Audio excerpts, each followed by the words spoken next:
নির্মাণ কাজে ভালো পাথর স্টোন অ্যাগ্রিগেট চেনার কয়েকটি সহজ উপায়। ১. পাথর শক্ত ও কঠিন হতে হবে, হাতুড়ি দিয়ে আঘাত করলে সহজে ভাঙা যাবে না, ভাঙলেও ধারালো প্রান্ত থাকবে। ২. পরিষ্কার হতে হবে, পাথরের সাথে মাটি, কাদা, ধুলো বা জৈব পদার্থ থাকা যাবে না। পরিষ্কার পাথর কংক্রিটের শক্তি বাড়ায়। ৩. সঠিক সাইজের হতে হবে। সাধারণ আর সিসি কাজের জন্য ২০ মিলিমিটার ৩/৪ ইঞ্চি ডাউনগ্রেডের পাথর বেশি ব্যবহৃত হয়। সাইজ মোটামুটি সমান হওয়া ভালো। ৪. আবহাওয়াজনিত ক্ষয় কম থাকতে হবে, পাথরের গায়ে ফাটল বা স্তর লেয়ার থাকা উচিত নয়। ঝুরঝুরে পাথর ব্যবহার করা যাবে না। ৫. শব্দ পরীক্ষা।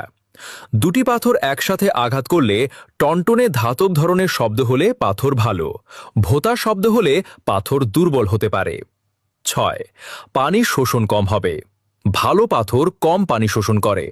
অতিরিক্ত পানি শোষণকারী পাথর কংক্রিটের মান কমায়। সাইটে দ্রুত চেক করা নিয়ম। এক মুঠো পাথর হাতে নিয়ে দেখুন, যদি ধুলো কম থাকে, শক্ত হয়, ফাটল না থাকে এবং আঘাতে টনটনে শব্দ করে, তাহলে সাধারণত পাথর ভালো মানের। আর সিসি কলাম, বিম ও স্ল্যাবের জন্য কালো শক্ত crash stone, black crash stone ব্যবহার করাই উত্তম।